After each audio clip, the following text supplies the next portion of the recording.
Assalamualaikum warahmatullahi wabarakatuh. Perkenalkan, nama saya Widya Amelia dari kelas 1A Program Studi Studi Pertunjukan Mata Kuliah Kewarganegaraan dengan nomor induk 2023161067 dengan dosen pembimbing Bapak Dr. Haji Endra Wijaya SAGM PDI. Baik, di sini saya akan menjelaskan beberapa pokok, yaitu yang pertama konsep ketahanan nasional, dan yang kedua aspek-aspek ketahanan nasional, dan yang ketiga kondisi ketahanan nasional Indonesia. Ketahanan nasional adalah kemampuan suatu negara untuk melindungi diri dari ancaman dan tantangan yang datang dari dalam maupun luar negeri. Konsep ketahanan nasional mencakup berbagai aspek seperti keamanan militer, keamanan ekonomi, keamanan energi, keamanan pangan, keamanan lingkungan, keamanan sosial, dan keamanan politik. Ketahanan nasional juga melibatkan upaya untuk membangun kemampuan pertahanan dan keamanan yang kokoh serta berkelanjutan sehingga negara dapat mengatasi berbagai ancaman dan tantangan dengan efektif. Hal ini meliputi pembangunan Ketahanan nasional adalah kemampuan suatu negara untuk melindungi diri dari ancaman dan tantangan yang datang dari dalam maupun luar negeri.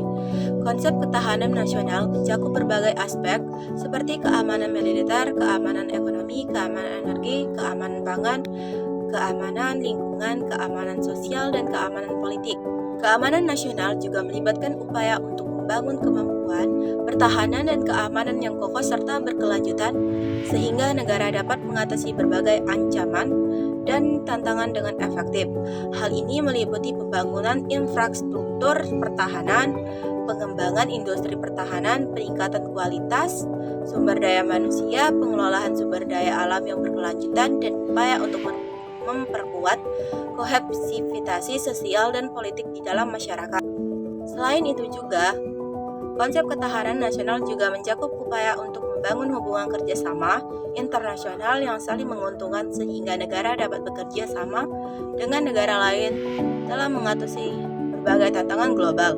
Dengan demikian, konsep ketahanan nasional tidak hanya melibatkan upaya pertahanan militer, tetapi juga melibatkan upaya untuk membangun keamanan dan kesejahteraan secara menyeluruh bagi seluruh rakyat negara tersebut. Terdapat 8 aspek ketahanan nasional, yaitu aspek geografis adalah mencakup letak geografis iklim dan topografi suatu wilayah. 2. Aspek kependudukan adalah meliputi jumlah, distribusi, dan pertumbuhan penduduk. 3. Aspek kekayaan alam mencakup sumber daya alam yang memiliki suatu negara. 4. Aspek ideologi berkaitan dengan keyakinan, nilai, dan falsafah yang menjadi landasan negara. 5. Aspek politik meliputi sistem pemerintahan, kestabilitasan politik, dan hubungan antar negara. 6. Aspek ekonomi terkait dengan produksi, distribusi, dan konsumsi sumber daya ekonomi. 7. Aspek sosial budaya mencakup kebudayaan, norma, dan nilai yang berlaku dalam masyarakat. 8. Aspek keamanan yang berkaitan dengan upaya menjaga integrasi dan keamanan negara. Ketahanan nasional memiliki beberapa ciri-ciri yang mencakup sifat-sifat seperti mandiri, dinamis, wibawa, menunggal, konsultatif, dan kerjasama. Selain itu, ketahanan nasional juga harus fokus dan mempertahankan kelangsungan hidup, serta mampu menghadapi dan mengatasi ancaman, hambatan, dan gangguan dari luar dan alam. Ketahanan nasional juga harus berubah menurut waktu dan tidak membenarkan adanya kekuasaan. Ciri-ciri ketahanan nasional ini berdasarkan pada nilai-nilai terkandung di dalam Pancasila dan wawasan Nusantara. Baiklah, sekian presentasi dari saya. Jika ada salah kata saya mohon maaf. Saya ucapkan terima kasih. Wassalamualaikum warahmatullahi wabarakatuh.